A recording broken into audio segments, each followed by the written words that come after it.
اللہ الرحمن الرحیم الم احد الیکم یا بنی آدم اللہ تعبدوا الشیطان انہ لکم عدو مبین۔ اے بنی آدم، کیا میں نے تم سے اس بات کا عہد نہیں لیا تھا کہ تم شیطان کی پرستش نہ کرنا، بے شک وہ تمہارا کھلا دشمن ہے۔ وَأَنِ اعْبُدُونِي هَذَا صِرَاطٌ مُسْتَقِيمٌ، اور یہ کہ میری عبادت کرتے رہنا یہی سیدھا راستہ ہے۔ سورہ یاسین آیت نمبر 60 اور 61۔ جو شخص اپنے آپ کو اللہ کی ولایت کے سائے میں نہیں رکھتا اور اللہ کے ولی سے مستقل تعلق نہیں رکھتا، وہ پھر آہستہ آہستہ طاغوت کی ولایت میں چلا جاتا ہے اور سیدھے راستے سے ہٹ جاتا ہے۔ ولایت صرف دو ہی طرح کی ہے، ایک اللہ کی ولایت، دوسری طاغوت کی ولایت۔ ہم کون سی ولایت کے ماننے والے ہیں؟ اگر کوئی اللہ کی ولایت میں نہ آئے تو یقیناً وہ طاغوت کی ولایت ہی میں چلا جاتا ہے۔ ان دو راستوں کے علاوہ کوئی تیسرا راستہ نہیں ہے۔ قرآن کریم نے اللہ کی ولایت کے علاوہ کسی کی بھی ولایت کو طاغوت کی ولایت قرار دیا ہے۔ شیطان کی ولایت طاغوت کی ولایت ہے۔ اب سوال یہ پیدا ہوتا ہے کہ طاغوت کون کون ہے؟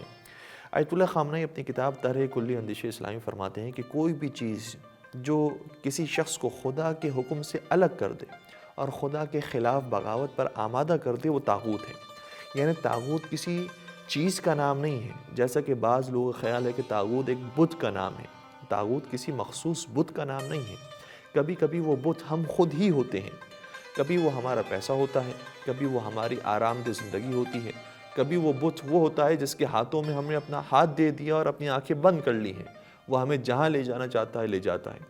لہذا جو بھی خدا کی ولایت سے باہر ہو گیا وہ لازماً شیطان کی ولایت میں داخل ہو گیا۔ شیطان اور طاغوت میں کیا فرق ہے؟ کیا ان کا آپس میں تعلق ہے؟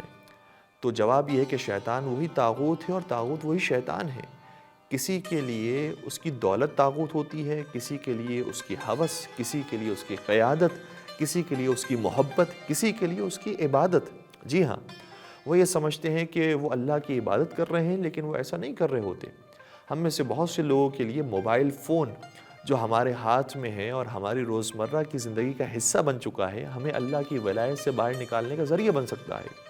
یوٹیوب، فیس بک، انسٹاگرام، ٹک ٹاک، جن پر ہم روزانہ گھنٹوں گزار دیتے ہیں، ہم اپنے لائکس بڑھانے کے لیے کبھی اپنے والد کے ساتھ بدتمیزی کرتے ہیں، کبھی اپنے والدہ کو ڈراتے ہیں، کبھی دکھاوا کرتے ہیں، کبھی لوگوں کو پریشان کرتے ہیں اور کبھی خفیہ کیمرے سے ویڈیوز بناتے ہیں۔ یہ اللہ کی ولایت کو چھوڑ کر طاغوت کی ولایت میں آنے کے مترادف ہے۔ والسلام علیکم ورحمۃ اللہ وبرکاتہ۔